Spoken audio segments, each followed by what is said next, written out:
Português, primeira série, ensino médio, gêneros literários, avaliação.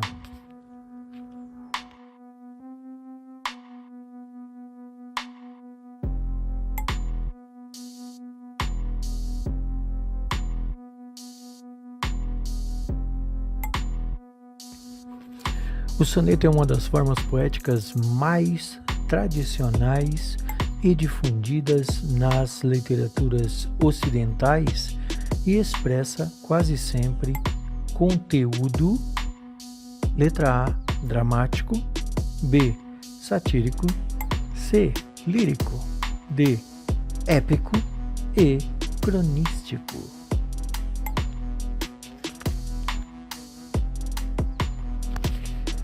Leia com atenção e responda às questões 2 e 3. Torce, aprimora, alteia, lima a frase. Enfim, no verso de ouro engasta a rima como um rubim. Quero que a estrofe cristalina, dobrada ao jeito do ourives, saia da oficina sem um defeito. Olavo Bilac, profissão de fé, poesias. De acordo com Olavo Bilac, o verso precisa ser transformado, precisa ser trabalhado como se fosse uma pérola, como se fosse um diamante, como se fosse de ouro, e saia perfeito, o poema saia lindo, perfeito, para que as pessoas apreciem.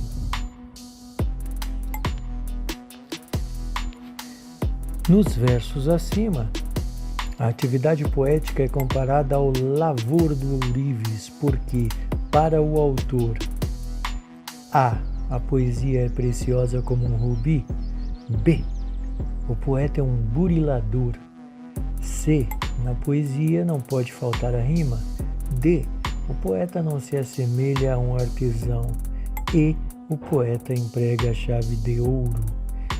Lavor do ourives, o trabalho do ourives, aquele que trabalha com ouro, que transforma pedras preciosas em anéis, correntes, colares.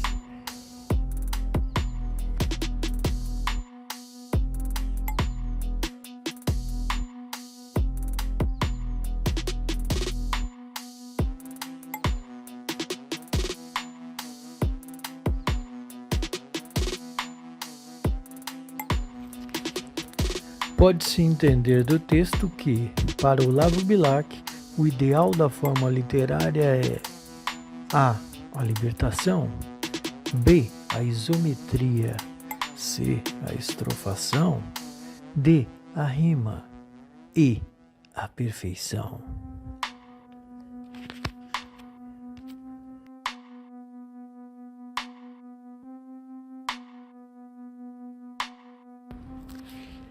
Leia atentamente e responda às questões 4 e 5. Penetra surdamente no reino das palavras. Lá estão os poemas que esperam ser escritos. Chega mais perto e contempla as palavras. Cada uma tem 1000 faces secretas sob a face neutra e te pergunta, sem interesse pela resposta, pobre ou terrível, que lhe deres. Trouxeste a chave? Carlos Drummond de Andrade, Procura da Poesia. As palavras têm um reino e é fácil aproximar-se e contemplá-las. Todas elas têm 1000 faces, são secretas e todas te perguntam, mas não se importam com o que você vai responder. O que importa realmente é se você trouxe a chave para desvendá-las. Os trechos do poema acima representam A, um conselho ao jovem poeta para que observe as regras da gramática. B, um convite para explorar os valores virtuais e imanentes das palavras. Imanentes inerentes, que fazem parte. C, um apelo para que as pessoas somente façam poesia quando de posse da chave de ouro. D, a valorização do dicionário para o conhecimento das palavras e uma colocação cética quanto à inacessibilidade da poesia. Cética que não acredita que a poesia seja inacessível.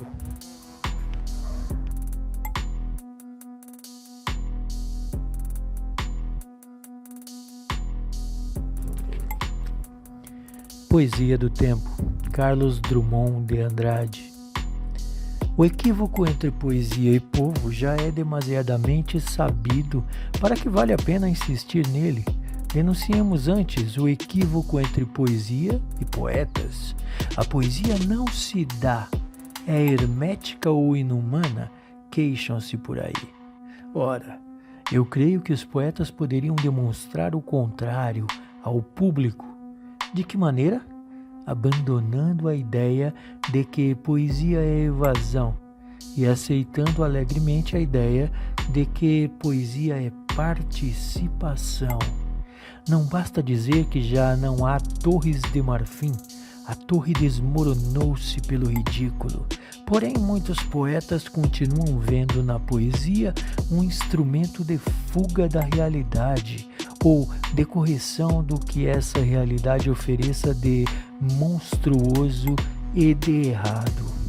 Desenvolve-se então entre eles a linguagem cifrada, que nenhum leigo entende e que suscita o equívoco já célebre entre poesia e povo. Participação na vida, identificação com os ideais do tempo. E esses ideais existem sempre, mesmo sob as mais sórdidas aparências de decomposição. Curiosidade e interesse pelos outros homens, apetite sempre renovado em face das coisas, desconfiança da própria e excessiva riqueza interior.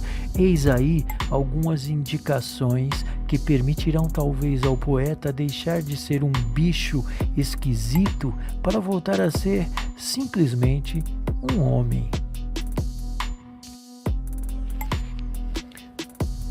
De acordo com o poeta, as pessoas acham que poesia é algo de outro mundo, algo difícil, hermético, fechado, algo que não é humano e por isso difícil de entender. Drummond contra-argumenta dizendo que é um equívoco que se dá entre a poesia e o povo normal, comum. Que a poesia nada mais é do que a participação na vida, a identificação com os ideais do tempo. E o poeta deve fazer com que as pessoas entendam que ele não é um bicho esquisito, ele é só um homem, como qualquer outro. E os poemas refletem exatamente a normalidade dos seres.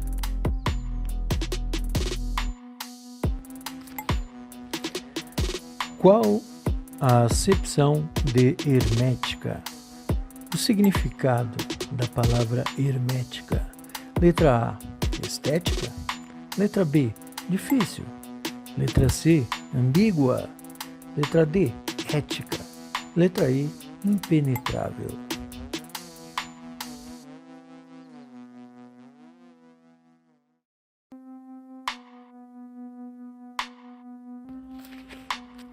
Qual o equivalente da expressão a linguagem cifrada? Letra A, a linguagem numérica. B, um código. C, a linguagem das cifras. D, a linguagem objetiva. E, uma ambiguidade.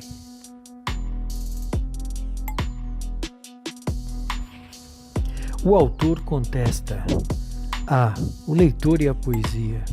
B, certos leitores e certa poesia. C, certos poetas e certa poesia. D, a realidade e o leitor. Considere o seguinte texto. Apesar daquela frase surrada, faça como eu digo, não como eu faço, os indivíduos e particularmente as crianças tendem a utilizar os comportamentos de outras pessoas como paradigmas para o seu próprio comportamento, como espelhos. Decorre daí que o processo de formação do leitor está vinculado, num primeiro momento, às características físicas, dimensões materiais e sociais, interações humanas do contexto familiar, isto é, presença de livros, de leitores e situações de leitura que configuram um quadro específico de estimulação sociocultural. Disse que faça o que eu digo, não faça o que eu faço. Mas o processo de formação de um leitor está vinculado às características da família e do ambiente em que ele vive. Portanto, se você vive em uma família em que as pessoas costumam ler, gostam de ler, há a presença de livros, você será automaticamente um leitor, uma pessoa que gosta de se informar, conhecer e se especializar. Em caso diferente desse, você não se tornaria um leitor.